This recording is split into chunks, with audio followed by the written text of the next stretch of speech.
Bonjour à tous et merci de nous suivre ce matin. La plupart des tabloïds en kiosque au Cameroun ce matin s'intéressent à la victoire du Cameroun face à la Gambie hier. C'est le cas du quotidien national bilingue Cameroun Tribune qui a sa grande une ce matin, titre pour nous « Lions indomptables, ça passe ». C'est une grosse exclamation que nous pourrons retrouver à la page de présentation. Au terme du match à rebondissement hier à Bouaké, le Cameroun a obtenu son ticket pour les huitièmes de finale de la Coupe d'Afrique des Nations en venant à bout d'une équipe de la Gambie accrocheuse, 3-2. Les Lions terminent finalement à la deuxième place du groupe C derrière le Sénégal qui a battu la Guinée 2-0. Le quotidien Afcon Booklet, justement du Cameroun Tribune, est à retrouver ce matin des pages 35 à 30. Pour le quotidien Mutation, on parle également ce matin de la CAN 2023. Au bout du suspense, les Lions indomptables obtiennent leur qualification pour le second tour après un match à rebondissement contre la Gambie également. Toujours à retrouver dans les colonnes du quotidien Mutation, une autre une qui est aussi importante que la première, Célestin Tawamba de Best Choice. Proté Ayongma explique pourquoi le patron du défunt JCAM est l'homme de la situation pour le GCAM, nouveau mouvement patronal. C'est à retrouver ce matin à la page 8. Ce matin, on parle des Lions indomptables avec le billet hebdomadaire Le Témoin, une qualification par césarienne. Franck Zambo Aguissa et ses coéquipiers se sont qualifiés pour les huitièmes de finale de la CAN Total Energy 2024 hier, au terme d'une rencontre chargée d'émotions contre la Gambie, à l'issue de laquelle ils ont gagné sur un score de 3-2. Pour le journal Le Flambeau ce matin, que c'est également victoire à l'arraché pour les Lions indomptables du Cameroun. On parle également de sport ce matin avec la Nouvelle Expression qui a sa grade une, pas de la Coupe d'Afrique des Nations, et nous renseigne que le Cameroun réalise un exploit. Les Lions indomptables du Cameroun, d'après la Nouvelle Expression, rêvaient d'une place de meilleur troisième. Ils sont finalement deuxième de leur groupe pour accéder en huitième de finale. Un match à couper le souffle contre une modeste équipe de la Gambie, totalement métamorphosée. L'information ce matin est à retrouver en page 6. Également à retrouver dans les colonnes du journal ce matin, liste électorale et les CAM sont tête dans le flou. Lycée de Tokébé à Yaoundé, la proviseure s'explique. Visage de l'échec, pourquoi la France dégringole en Afrique et puis offensive diplomatique, N'Djamena et Kremlin se rapprochent. Ce matin, le quotidien Vert Émergence qui parle également de la CAN qui se déroule actuellement en Côte d'Ivoire nous renseigne que les Lions indomptables filent en huitième de finale contre la Gambie, battue 3-2 hier. Ce fut très laborieux et pour la suite de la compétition, le Cameroun affrontera le Nigeria. Démantèlement tarifaire au Cameroun en petite une, la France première bénéficiaire, et puis Cameroun, systématisation du vaccin antipaludique. Pour le quotidien Informatant, les Lions indomptables sont au deuxième tour. Tout simplement, les Camerounais dos au mur depuis le début de la CAN 2023 en Côte d'Ivoire ont battu les Scorpions de la Gambie hier au stade de la Paix de Bouaké lors de leur dernier match de poule. La sélection nationale de football termine donc deuxième au classement du groupe C. Cameroun 3, Gambie 2. Ouf, c'est le titre que nous pourrons retrouver ce matin à la grande une du quotidien L'Info à chaud. L'homme du match Cameroun-Gambie, selon la CAF, c'est Christopher Wo, à retrouver ce matin à page 6. Et puis toujours s'agissant de cette CAN, retrouvons la démission de l'entraîneur de la Gambie à la suite de la défaite face au Cameroun.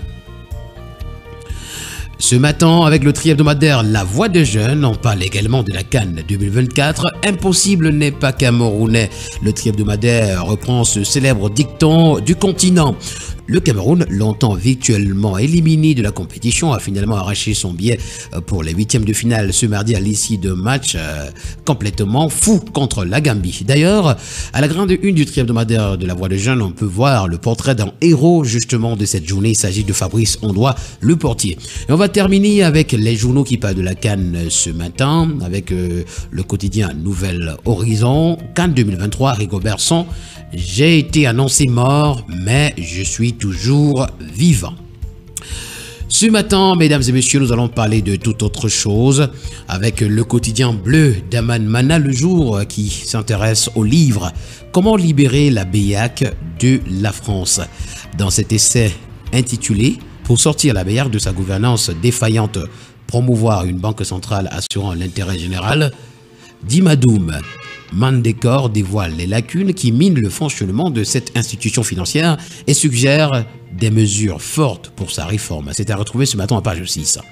CAN Côte d'Ivoire 2023 également, le Cameroun qualifié sur le fil pour le deuxième tour. Et puis promo 2024, la Suisse finance la participation d'une dizaine de PME. Ce matin, on parle de projet global LTV à la grande une du quotidien Le Messager, l'affaire Morgan Palmer. Annoncé en cavale, l'ancien président déchu du conseil de surveillance de cette chaîne de télévision, recherché pour des faits graves dont la vente illicite d'un véhicule de service 4x4 Toyota Prado. C'est à retrouver en page 6. CAN 2023, en pied de une, les Lions au bout du suspense. Ce matin, avec le quotidien de la santé, Eco-Santé, on parle de la 154e session du conseil exécutif de l'OMS. Dr Manaouda Malachi porte la voix de l'Afrique à Genève. Le ministre camerounais de la Santé, représentant des 47 pays membres de la région africaine de l'Organisation mondiale de la santé, a présenté la vision du président Paul Biya au cours des travaux qui se tiennent du 22 au 27 janvier 2024 à Genève. Pour le membre du conseil exécutif de l'OMS, il faut une approche plus holistique, inclusive et équitable de la santé et une prise en compte de la santé et du bien-être pour guider les programmes humanitaires, économiques et de développement. L'information ce matin est à retrouver à la page 3. Le quotidien L'économie pour sa part ce matin à sa grande une parle d'entreprises publiques et nous renseigne que la CDC demeure le plus gros employeur après l'État. Ceci malgré la baisse continue des effectifs depuis 2018 suite à la crise sécuritaire dans les régions du Nord-Ouest et du Sud-Ouest. Dans cette édition que nous propose le quotidien L'économie, retrouvons les autres grands employeurs, c'est à la page 3 notamment. Évaluation en petite une, la lutte contre la fraude et la contrebande booste les recettes douanières en 2023 au Cameroun. Ce jour, le quotidien Eco News parle du budget d'investissement public 2024. La qualité pour faire face au choc est le titre que nous présente le journal. Le ministère de l'économie a tenu hier sa conférence annuelle. Il veut booster la production et la transformation locale et améliorer la qualité des investissements. Quelles sont donc les solutions? C'est une interrogation et le décryptage à ce sujet est à retrouver ce matin à la page 3. Le tri-hebdomadaire L'Heure du Sahel, pour sa part, ce matin nous amène dans le Mayo Sava où Boko Haram assassine un octogénaire à Kouyapé. Lions indomptables, chronique d'une qualification inespérée. Cacao, le temps de l'embellie et puis Yaoundé, 24 heures après les émeutes du lycée bilingue d'Etoukébé.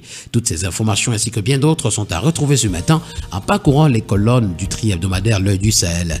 Pour le journal de l'économie et des finances, Éco-Matin, on parle de banque. Dans la tourmente, la situation du groupe Société Générale épargnera-t-elle sa filiale au Cameroun? C'est une interrogation. Et puis performance, le chiffre d'affaires de la société immobilière du Cameroun chute de 16% en 2022. Ces informations, mesdames et messieurs, et ainsi que bien d'autres sont à retrouver ce matin en parcourant les colonnes du journal Éco-Matin. Pour le bi-hebdomadaire, l'équation parle du meurtre d'une famille de 6 personnes à Nanga et Boko. Des experts en criminologie montent au créneau. Ce matin, le bi-hebdomadaire La Météo, qui revient sur le kilogramme de cacao, nous renseigne que nous sommes déjà à 2730 francs CFA au Cameroun. Annonce faite, c'était le 23 janvier dans un communiqué par le ministre du Commerce, Luc Magloire Baga Tangana, qui a fait savoir qu'en droite ligne de la politique commerciale instruite par le chef de l'État, Paul Biya, ce montant a été atteint lors de la vente groupée de 85 tonnes du précieux produit. C'était donc à Bertois, département du Lom et d'Irem, région de l'Est. Il invite par ailleurs les producteurs à plus de discipline et de rigueur dans le mode de commercialisation. La voix du consommateur, pour sa part, parle de la semaine du son de l'UNESCO. Le Cameroun représenté à Paris. Le président de la FOCACO, Alphonse Aïssi Abena, a participé à la soirée consacrée à la santé auditive tenue le 17 janvier dernier pour sensibiliser les acteurs de la société civile à la qualité de notre environnement sonore. Cette soirée a rassemblé de nombreux scientifiques. Le professeur Paul Havan a présenté notamment les premiers paramètres d'évaluation du label qualité sonore.